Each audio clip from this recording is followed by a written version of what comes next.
Hello everyone and welcome back to my channel. Well, it's been a while since I did videos like this and I feel like, I didn't have time and sometimes I didn't have inspiration. I've been watching other YouTubers getting flagged for their content, and that kind of discouraged me even more from talking about some different things that are a bit I don't know, in the grey area, although they're not really, but it seemed like they are, and that was one of the reasons why I kind of,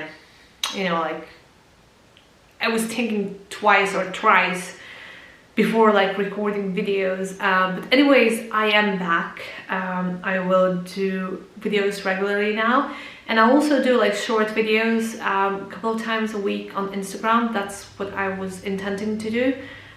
Just a short clips of, I don't know, a minute or something, talking about issues, subjects that I kind of feel inclined to talk about, and maybe focus more on psychology and healthy living and the things that are happening now. I also like doing reviews of movies, TV shows, but there's always some kind of psychological issue behind them, which I really love doing.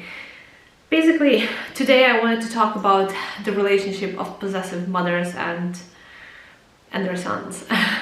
It's a common thing. It's almost it became a stereotype and a joke, mama's boy, mommy's boy, he's 35 living with his mother, and it's men and boys like this have been ridiculed awfully for something that isn't really their fault. I have seen this situation in Croatia. It's like a typical thing, and I want to talk about what caused this, and we have to talk about through history what really caused this kind of behavior of mothers towards their sons. And if we look at Europe, especially continental Europe and Croatia, of course, it's they had 2 World War wars. Was the first one, the second one, where a lot of men died. And sons were separated from their mothers and were forced to go to fight a war, and a lot of them never returned. It was a very dangerous time, and basically, women stayed at home, feared for their lives, feared for the lives of their husbands and sons, and that made them really anxious. After that wave of the Second World War, especially, men became because they could never talk about the weaknesses and the traumas they had in the war, so they started going in and started to, it was really hard for them to show their emotions. And basically what they did is they drank a lot, and this happened in Croatia as well. So because of the difficulty of them to express their emotions, they started moving inwards and toughening up from the outside, but inside being really weak. Okay, that was, don't call it weak. I don't want to call it weak. They had emotions which normal human beings, all of us, female, male, have, and were traumatized severely.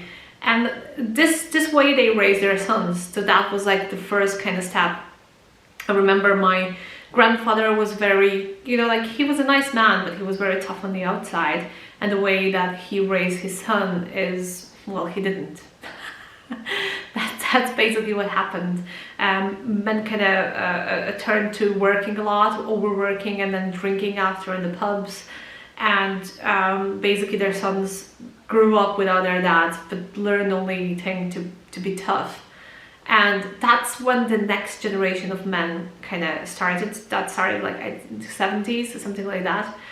And the climate around in Croatia especially was that men were drinking, were cruel, were not nice. There was a lot of domestic violence, and it wasn't regulated in a way.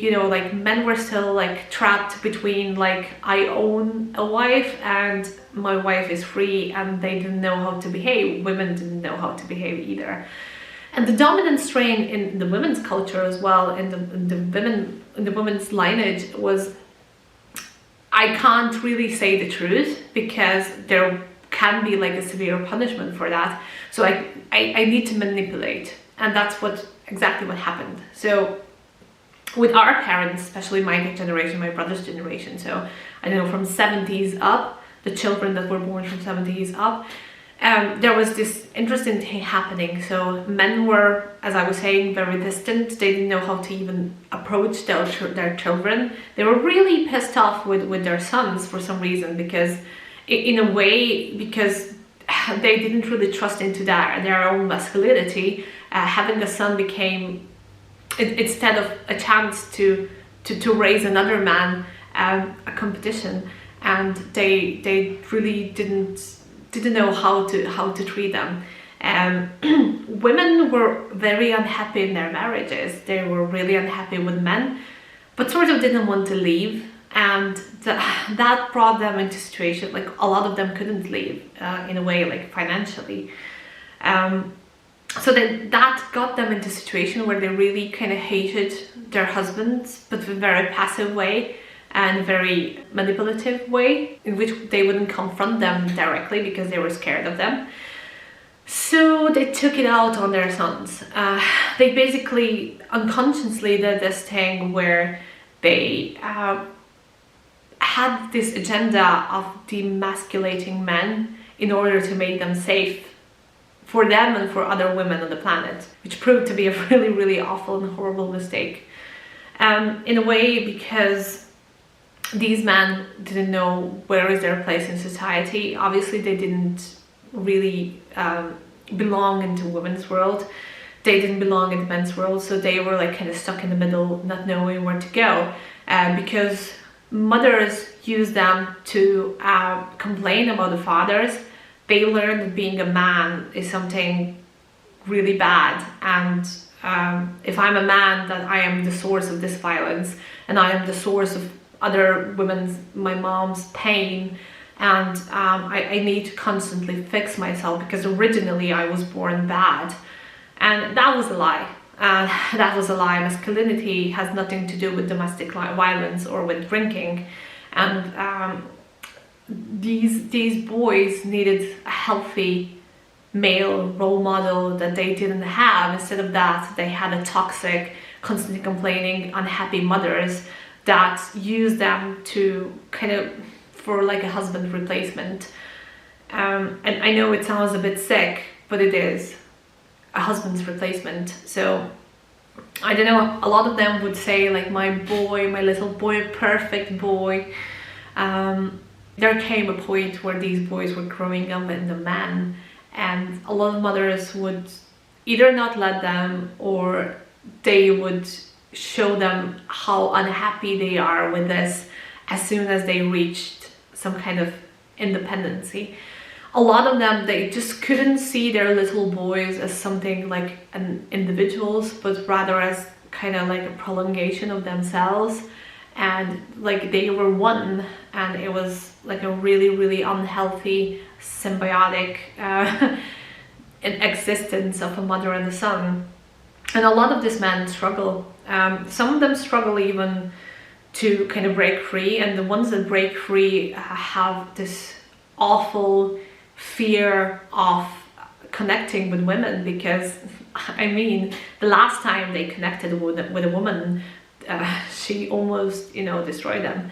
So basically they either end up becoming very needy and, you know, I'm gonna be your good boy kind of attitude towards women, which women don't really like, or they're like tough boys that can't even think of settling and connecting with one woman because, look, you know, the last time I did it, it was really awful.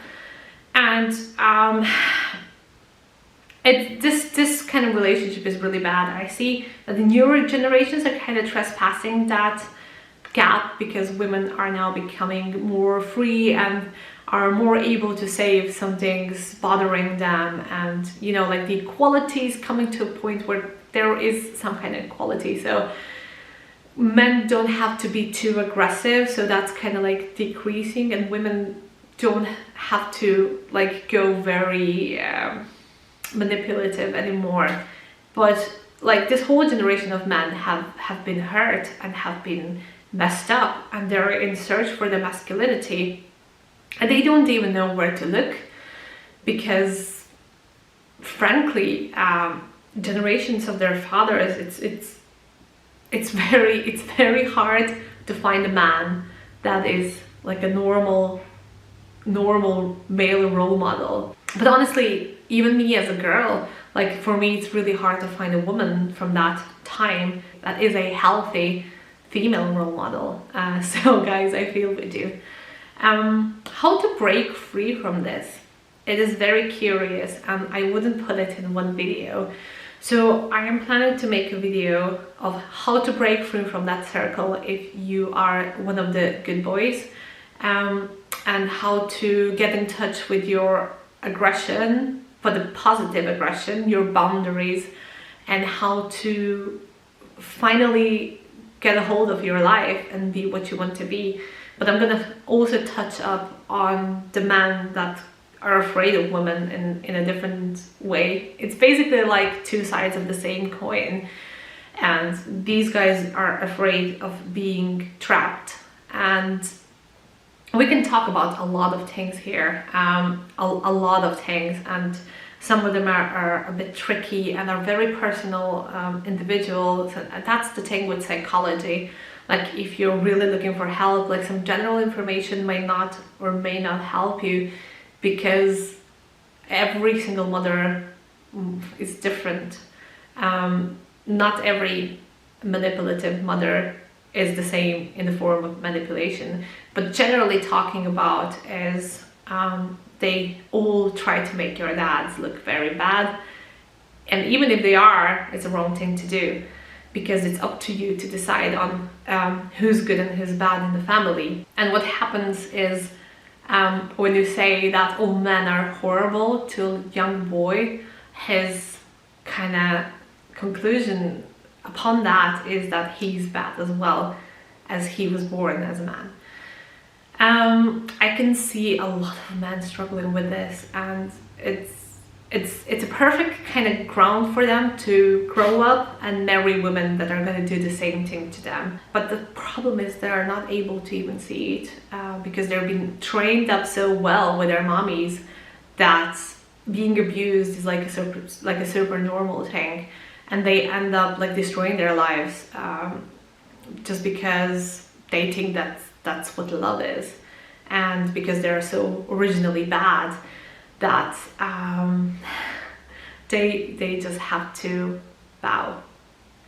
Anyways guys, tell me what you think about this. I'm really happy to be doing this again, and if you like it, give me a thumbs up and subscribe to the channel. Thank you so much, and I'll see you soon.